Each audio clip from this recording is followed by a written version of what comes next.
What's going on, everybody? So I am back at it today, scouting a brand new property in Kansas, not too far from the property I shot my buck at last year, but it's going to be a little bit different of a hunt, so I'm pretty stoked about it. Already finding rubs. I'm not 100 yards from the truck, so this is pretty exciting. Always on the search for next year's giant. Maybe I can find him here. What do you think?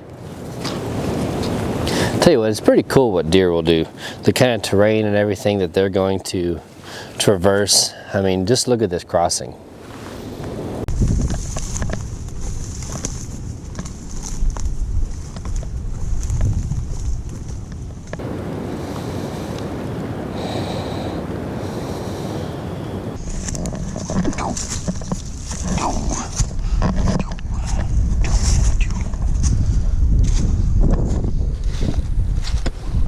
Because this property is so extremely big, the strategy I'm using here is I want to start at the main ag fields, figure out where the sign is concentrating and where it's picking up, and then working back from there. Figuring out exactly where these deer are congregating at night, I can then more educatedly work my way back into the thick cover. It's easier to walk these field edges and these river bottoms and figure out where the sign is picking up and then diving into the really thick cover. If we're just going to trounce through super thick cover, it's going to wear us out and it's going to take longer to figure out exactly where on the property we need to be concentrating our efforts. So it's the strategy I am using in this very first ag field I came to. It's a pretty big one, and it's in the part of the property that I had most interest in, and I'm already on some stud sign. I mean, really big gnarly rubs, and I'm looking at one right now, so I'm super pumped. I was finally able to find a place for me to cross a creek. These deer can cross in a lot of different areas that I sure can't. So I finally was able to cross the creek, and now I'm going to start working back into the draw where I think most of the bedding is happening. So now it's time to get into the really good stuff. So I just walked down this road and found an absolutely gnarly scrape line. Either in previously used scrape from earlier in the fall or a scrape that had been worked really recently. Every 20 to 30 yards or so, at least. I mean, that's a great scrape line. This isn't necessarily a scrape line that I would want to hunt during daylight unless I had, you know, visual proof that that's what I needed to do. But, and a big reason is because of the lack of the cover, honestly.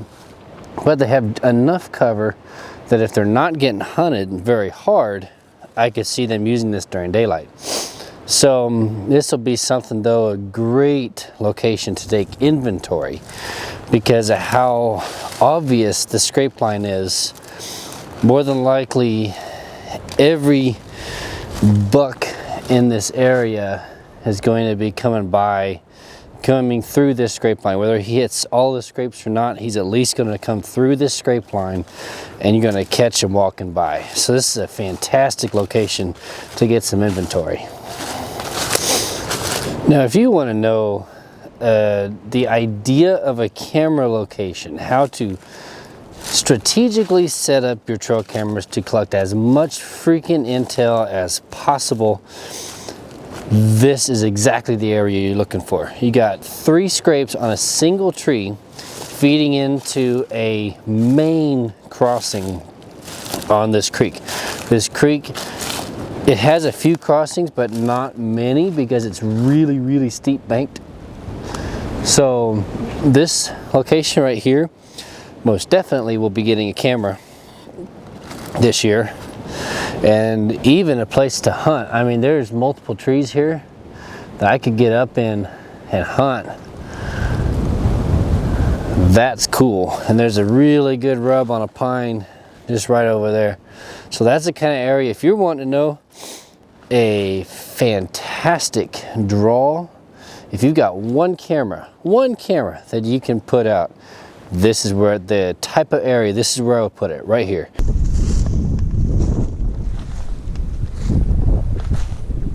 It was a pretty quick initial trip to this new property.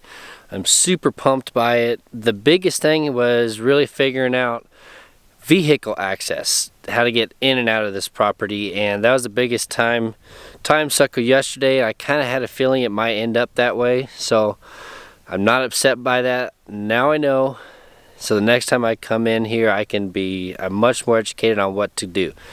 The good thing though was that my first stop bared a lot of fruit. I found some seriously dynamite sign and got an idea about how the deer typically are working in this area, and now I can branch off and find more bucks, just really create a large inventory.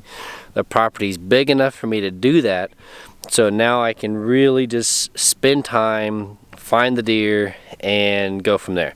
So that's really exciting. I'm pretty pumped about this property. Like I said, it's going to be a little bit different of a hunt, and I'm ready for it. So thanks for watching, y'all. We will be back here very soon. I'm going to spend a lot more time on this property. So please hit that like and subscribe button. I'll see you on the next video.